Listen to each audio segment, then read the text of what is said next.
একদিনই ধরছি রান্নাঘরে, আমি গেছি কোনো কাজে ফিল্টার ভরতে বা কিছু, সে দেখতাম যে সে খাচ্ছে। এএসপি পলাশ সাহার পর মিডিয়ায় কাজ করা নিয়ে এবার মুখ খুলেছেন স্ত্রী সুস্মিতা সাহা। আর এবার সুস্মিতা সাহা জানালেন অনেক অজানা কথা, কী কারণে মিডিয়ায় তিনি কাজ করছেন। ভিউয়ার্স, পুরো ভিডিওটি দেখে অবশ্যই আপনার মূল্যবান মতামতটি জানিয়ে দিন। সে বলে কি আমার কাজ করতে করতে খিদা লাগিয়ে গেছে। আমি বললাম না আমার সমস্যা নাই, খান, আমি ভাত দিব আর কয়টা।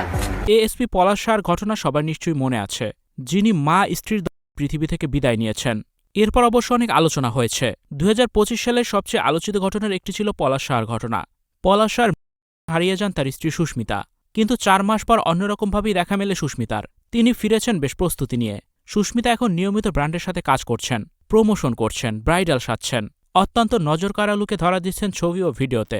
তবে তার হঠাৎ এমন পরিবর্তনও নেটিজেনদের মনে অনেক প্রশ্ন জন্ম দিয়েছে। তাকে নিয়ে বিরূপ মন্তব্য করছেন নেটিজেনরা। অবশেষে সুস্মিতা সাহা নিজেই জানালেন কেন তিনি মিডিয়ায় কাজ করা শুরু করেছেন, কেন এই জীবন তিনি বেছে নিয়েছেন, যেখানে কিনা স্বামীর মৃত্যু তিনি নিজেই মৃত্যুঞ্জয় ছিলেন। আজ কিভাবে এত পরিবর্তন হলেন সেই সুস্মিতা? সুস্মিতা সাহা বলেন, তার মিডিয়ায় কাজ করা, নিজের পরিবর্তন করা শুধুমাত্র তার বাবা মায়ের জন্য, তার নিজের জন্য না।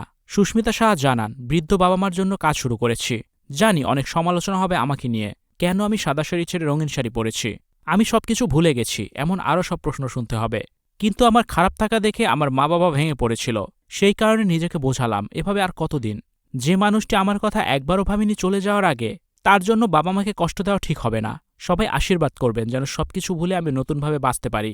ভিউয়ার্স, সুস্মিতা সাহা যে নিজের জীবনকে পরিবর্তন করেছে, এটা নিয়ে আপনাদের কি মন্তব্য?